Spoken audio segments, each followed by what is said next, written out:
አላሁ አክበር።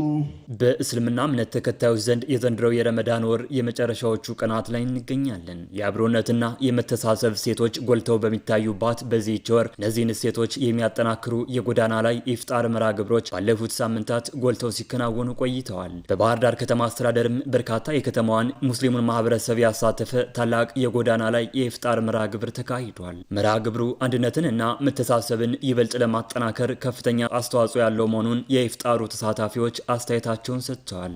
ወላሂ በቃ ምንም በላይ በቃ ደስታ ምንም የጎዳና ላይ ኢፍጣር በዘንድሮ እንደዚህ አልጠበቅ ነው። በጣም በደመቀ ሁኔታ ያከበር ነው።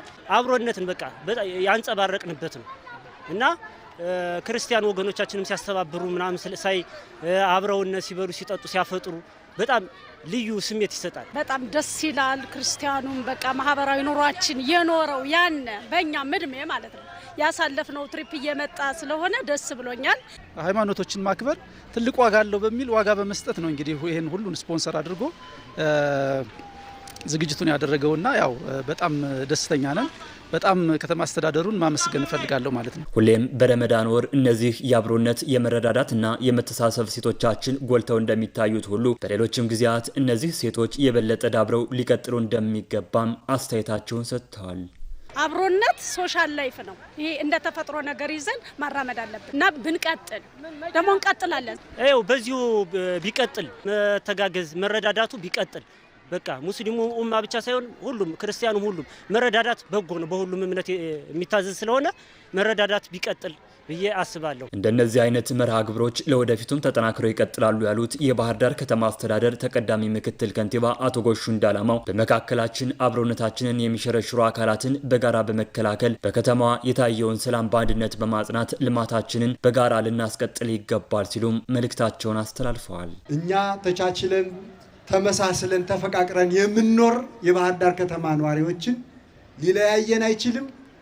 ተኩላዎችን በመካከላችን ገብተው የልባቸውን ሊያደርጉ አይችሉም። በመካከላችን ሰላማችን ሊነሱን የሚፈልጉትን ሁሉ ባንድ ሆነን ቁመን እንዋጋቸዋለን፣ ሰላማችን እናጸናለን።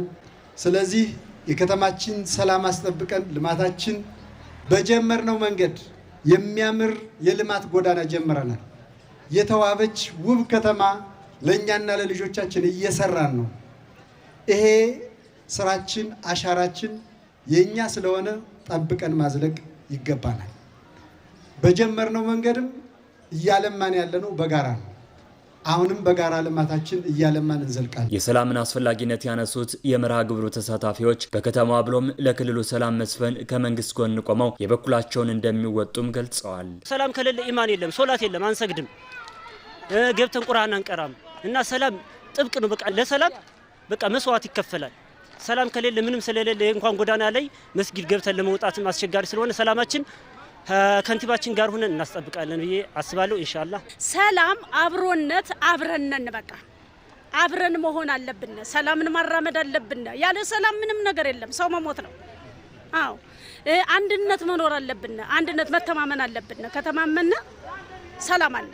በጎዳና ላይ የኢፍጣር መርሃ ግብሩ በኢኮኖሚ ዝቅተኛ የሆኑ የሙስሊም ህብረተሰብ ክፍሎችን ጨምሮ በርካታ የእምነቱ ተከታዮችና የከተማ አስተዳደሩ አመራሮችም ተሳትፈዋል።